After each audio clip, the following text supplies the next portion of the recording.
With all the controversies present in American society, none is more divisive and racially charged than the controversy over the proposed removal of Confederate memorials here in the South.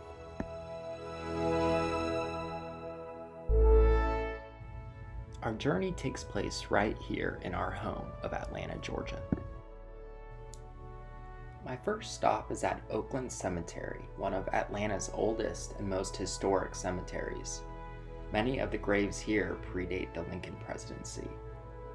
As I drive up, downtown Atlanta seems to fall away, and I feel temporarily transported to the antebellum South.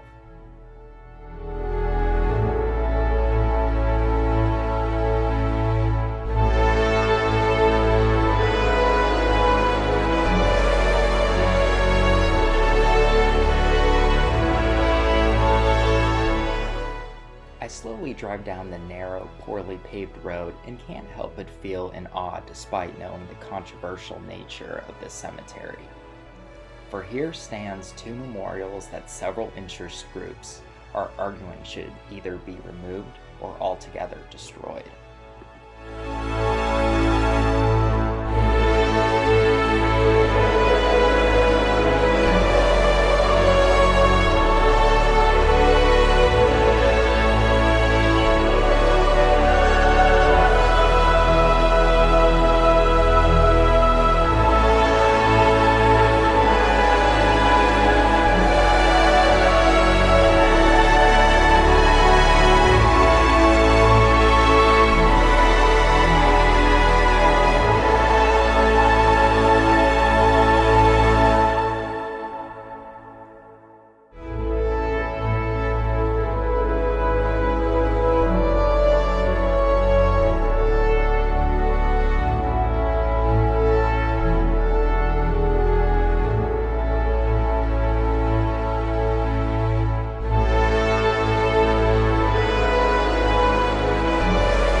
As I get out of my car, the oppressive July heat immediately greets me.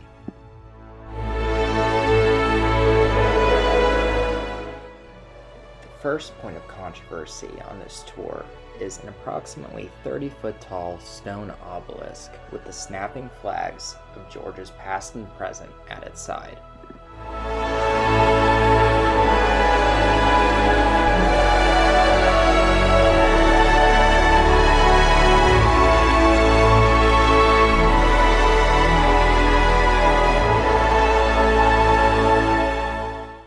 If it was not for the three words written on the face of the monument, it would appear identical to one of the many similar monuments and memorials found at the National Mall in Washington, D.C.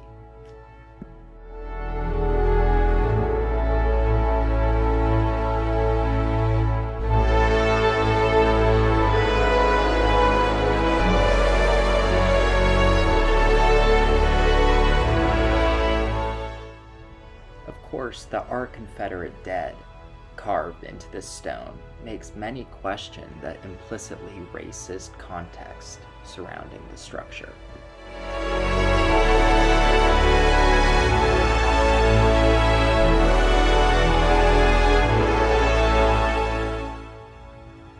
Less than 20 yards away, the remains of known Confederate dead ominously mark the nearby field. Hundreds of men are buried on this small plot of land. In the center of the graveyard stands another smaller memorial listing the names of hundreds of Southern men who perished during Union General William Sherman's Atlanta campaign.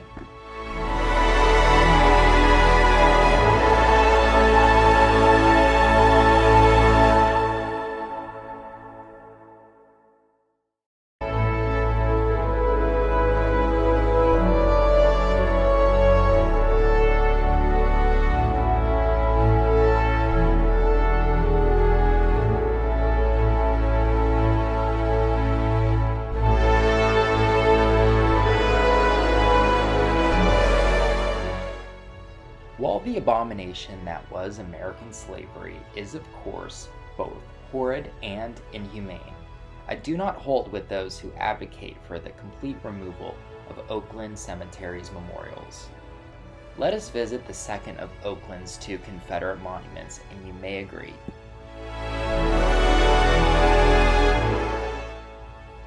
Adjacent to the stone obelisk from earlier is the Lion of the Confederacy. The mourning lion sadly guards the remains of some 200 unknown Confederate dead soldiers.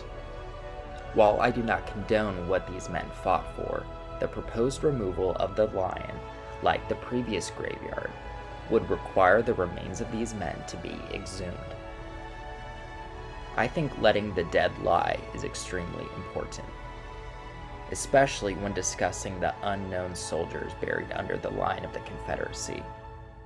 Since disfigurement is the most likely reason behind these men never being identified, I strongly believe they should be kept at rest.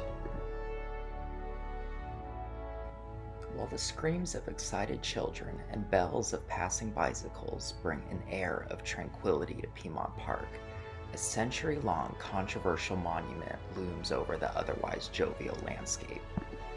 Though named the Peace Monument to celebrate and promote post-Civil War peace between the North and the South, this monument has been a point of controversy since its dedication back in 1911. The controversy stems not so much from the art itself, but from the group of men who both erected and dedicated the monument. Named the Old Guard of the Gate City Guard, many members of this guard were both former Confederate soldiers and active KKK members.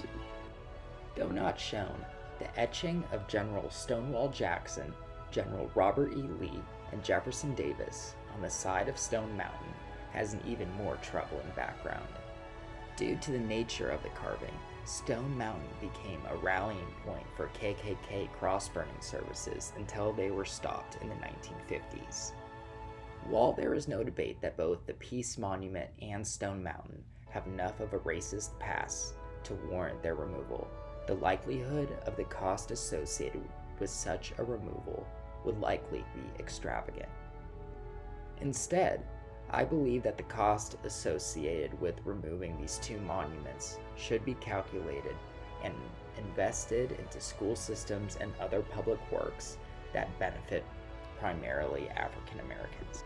Under no circumstance do we agree in the complete destruction of these monuments, since those who do not remember the past are condemned to repeat it. The Confederate statues being around Douglasville.